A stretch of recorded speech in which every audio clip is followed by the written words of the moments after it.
Buen día para todos. Vamos a hablar en esta ocasión un poco más sobre los conceptos que tienen que ver con el modelo relacional de las bases de datos. El modelo relacional fue propuesto por este señor Ted Cole, allá por 1970, ¿no? Cuando él trabajaba para IBM. Acá ustedes pueden ver el paper que él compuso, ¿verdad? Para esa época, en el cual hacía la propuesta de un modelo relacional para el almacenamiento de datos, o sea, en ese caso de la parte financiera de Estados Unidos, ¿no? Cole en 1981, ¿verdad? Recibió el premio de Alan Turing, ¿verdad? Por esta propuesta, o sea, que él hizo sobre ese modelamiento, o sea, de datos para poder preservar esos datos y luego poder traerlos de nuevo para procesarlos y producir información. El modelo relacional, ¿verdad? Hoy por hoy es el modelo quizás más conocido en todo el mundo, o sea, que tiene que ver con el desarrollo de sistemas y el uso de bases de datos. Aproximadamente un 90% quizás, ¿verdad? De todas las aplicaciones que utilizan bases de datos tendrán un modelo relacional dentro de sus sistemas gestores de base de datos. Aunque hay otros modelos, como el modelo orientado a objetos, ¿verdad? Y el modelo jerárquico, que también tienen sus propias aplicaciones. Básicamente, el modelo de Cole, ¿verdad? Está basado en mucha teoría matemática, en teoría de conjuntos, como lo son las uniones, las intersecciones, que más adelante cuando veamos los lenguajes de consultas a la base de datos, vamos a entender un poco más en detalle cada uno de esos aspectos. Su implementación, ¿verdad? Es bastante simple, ya que pues lo que hace es abstraer del mundo real las entidades, ¿verdad? Que se relacionan para producir datos. Y es bastante robusta, ¿no? O sea, hay mucha consistencia y aparte del modelo, ¿verdad? Se crearon otros aspectos, o sea, que ayudan a mantener esta base de datos de forma más íntegra. ¿Qué es un modelo de datos? Pues un modelo de datos define los constructores posibles, o sea, para definir un esquema dentro de lo que es nuestra base de datos, ¿verdad? Recordemos que un esquema es una parte, ¿verdad?, de la organización o del mundo que nosotros estamos modelando, ¿ya? Y para el cual nosotros creamos ese modelo entidad-relación, ¿verdad? Que luego se traslada al modelo relacional, que es el que vamos a estar trabajando el día de ahora. También un esquema, ¿verdad?, define las posibles disposiciones para almacenar los datos. Es decir, crea las reglas, crea los cascarones o las cápsulas, por así decirlo, ¿verdad?, para meter los datos que luego son obtenidos a través de programas de terceros, ¿verdad?, para generar información. También, ¿verdad?, hay algo que se le llama la instancia de la base de datos, ¿verdad? Y la instancia de la base de datos, cuando nos referimos a este concepto, vamos a hacer referencia a que en un momento determinado, ¿verdad?, en el periodo en el cual está trabajando la base de datos, entonces recobramos esa información, es como una fotografía instantánea, ¿ya?, de la base de datos en un momento preciso del tiempo. En muchas ocasiones esto se utiliza para la parte de auditoría de sistemas, ¿no? Y para la parte de transacciones de los sistemas, que es muy importante para el uso de las bases de datos, ¿verdad? En el cual pues se existe algo que se llama transacción, ¿verdad?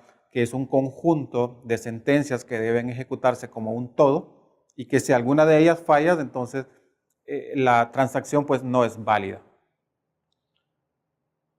Esto, ¿verdad? Son el modelo que básicamente utilizamos, ¿verdad?, para crear la base de datos, ¿ya?, en el cual pues hay vistas, ¿verdad?, para diferentes tipos de usuarios, ya un esquema conceptual, ¿verdad?, que lo obtenemos a partir del modelo de clases que utilizamos en el UML, ¿verdad?, y en la programación orientada a objetos, en donde pues se especifican las relaciones que cada una de estas entidades tiene con otras entidades, ¿verdad? Y como lo vimos en la clase pasada, también la cardinalidad que cada una de estas tiene con respecto a la otra. Luego, ¿verdad?, viene la parte que ya es muy específica del sistema gestor de base de datos, ¿verdad? Y es la implementación física, ¿no? Entonces, acá vamos a tener diferentes tipos de lenguaje, ¿verdad?, para implementarlo. Normalmente, ya el SQL, ¿verdad?, estándar, que es el que toman de base todos los creadores de sistemas gestores de base de datos como Microsoft, como Oracle, como Postgres, ¿ya?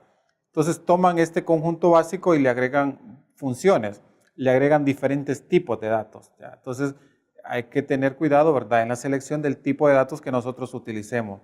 Sobre todo si posteriormente estamos pensando migrar de una base de datos, por ejemplo, Postgres, a una base de datos SQL Server o a una base de datos Oracle, porque el crecimiento probablemente ha sido muy exponencial dentro de la organización y existe la necesidad de hacer ese cambio. Entonces, habrá que tener cuidado con esto.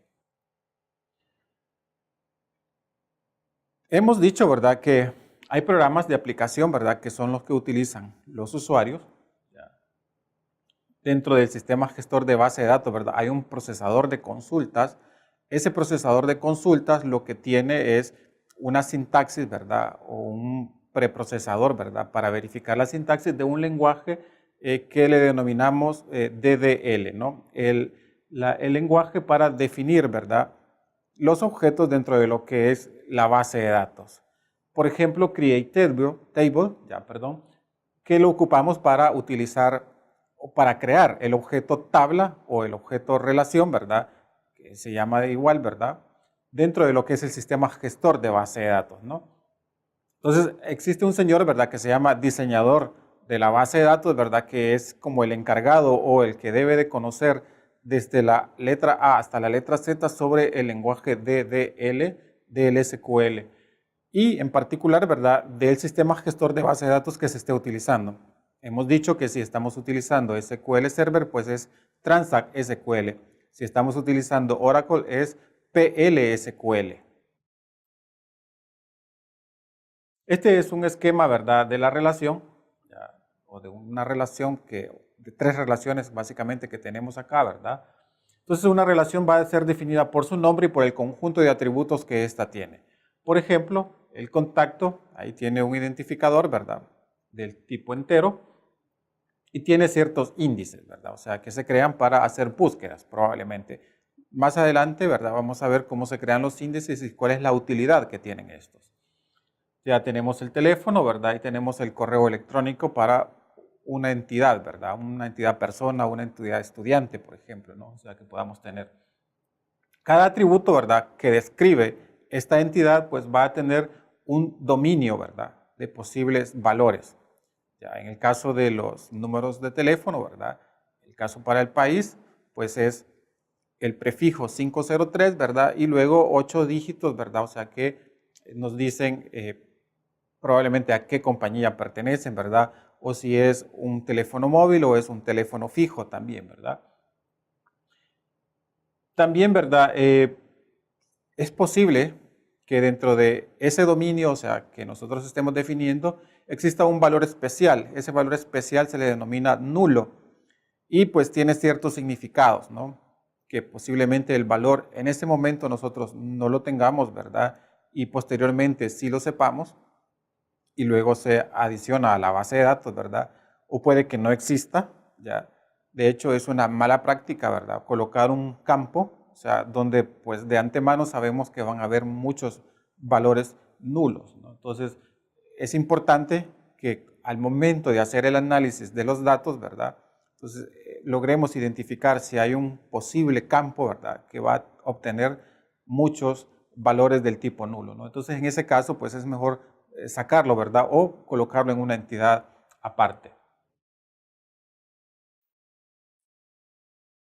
Veamos un poco más de la definición o de los conceptos que se aplican a una relación, ¿verdad? El esquema de una relación se define de esa manera, ¿verdad?, donde R es el nombre de la relación. Entre paréntesis tenemos cada uno de los atributos o de los campos en los cuales se compone ya esta relación o tabla, ¿no? Luego tenemos el dominio, ¿verdad?, que lo vamos a denominar por DOM, entre paréntesis, el atributo, ¿verdad?, o sea que nosotros vamos a especificar el dominio. Y los grados, que lo que me va a indicar es el número de atributos, o sea, que tiene la relación. Por ejemplo, ¿verdad?, nosotros aquí tenemos la relación producto, ¿verdad?, que tiene el ID de ítem, la descripción, el precio y el impuesto a pagar por ese ítem. Luego tenemos que el dominio del ítem, del ID ítem, perdón, es un string de 4. Quiere decir que nosotros podemos colocar datos siempre y cuando no infringamos esta condición que hemos puesto para el dominio, ¿no? Que deben de ser 4 valores del tipo alfanuméricos.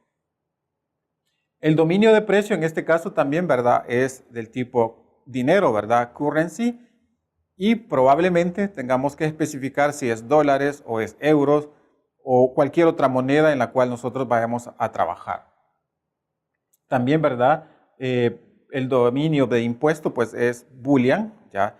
Es decir, si el ítem paga o no paga impuesto. Y para el mismo ejemplo, el grado de la relación producto es 4, ¿no?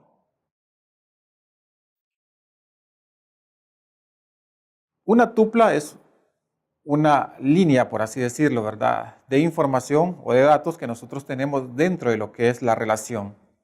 Entonces, una tupla se va a identificar o se va a representar por medio de la letra T y entre corchetes vamos a colocar cada uno de esos valores de los cuales consta la tupla. Por ejemplo, ¿verdad? Para la relación producto, ya, entonces tenemos que I119 es un ID, ¿verdad? El nombre es el monopolio, ¿verdad? Vale 29.95 y sí paga impuesto, ¿no? Entonces, si yo quiero saber los valores de la tupla 2, ya, en este caso que tenemos acá, entonces van a ser esos datos específicos, ¿verdad? De la línea 2 que tenemos para la relación, ¿no? Otras características propias de una relación, ¿verdad? Son las que tenemos a continuación, ¿verdad? Una tupla, pues no están ordenadas, o el conjunto de tuplas, ¿verdad? Dentro de lo que es la relación, no deberían de estar ordenadas como una condición para que exista la relación. En algún momento del tiempo, ¿verdad? Posiblemente estén ordenadas, pero como hemos dicho, no es una regla que estén ordenadas. Las tuplas, ¿verdad? Tampoco, o las líneas deberían de estar repetidas, o no deben de estar repetidas. Para eso, pues nosotros ocupamos ciertas restricciones, ¿verdad? Como lo que es la llave primaria o llave foránea, que más adelante vamos a hablar un poco de esto. Hemos dicho que en algunos casos, ¿verdad? Posiblemente tengamos valores nulos. Y también hemos dicho que un valor nulo, pues puede significar que el dato realmente no existe, o sea, no lo podemos obtener. Que el dato no se aplica, ¿verdad? En este caso, supóngase que pues estamos pidiendo el número de teléfono para ciertas personas, ¿verdad? Y estas personas pues no tienen número de teléfono, entonces no aplica para ella, ¿verdad? No existe. O que en el momento en el cual estamos capturando el dato, pues este sea desconocido, ¿no? En ese momento no lo tenemos. Las tuplas, ¿verdad? Los valores, ¿verdad?, van a corresponder siempre al orden en el cual han sido creados, ¿no? En este caso, pues, fecha, vamos a tener que introducir primero la fecha, ¿verdad? O hacer referencia a que vamos a introducir fecha, ya el proveedor, la descripción, cantidad, precio unitario y el importe, ¿no? Entonces, ese es el orden en el cual deben de aparecer o el orden en el cual deben de insertarse cada uno de los datos dentro de lo que es la tupla. También es importante reconocer que estos valores ya dentro de cada una de las columnas son atómicos. Es decir, no pudiera tener para la primera fecha, ¿verdad?, el producto 6, el artículo 3, una cantidad de 3,5, por ejemplo, ¿no? O es 3 y luego pues creo otra tupla, ¿verdad?, en la cual pongo 5, ¿verdad? Entonces, no es posible, ¿verdad?, o sea, crear valores que no sean atómicos, es decir, multivalores, ¿verdad?, dentro de lo que es nuestra base de datos. Bien, estos son un conjunto de características, ¿verdad?, que tienen que ver con conceptos básicos de lo que una relación trata. Gracias por la atención prestada.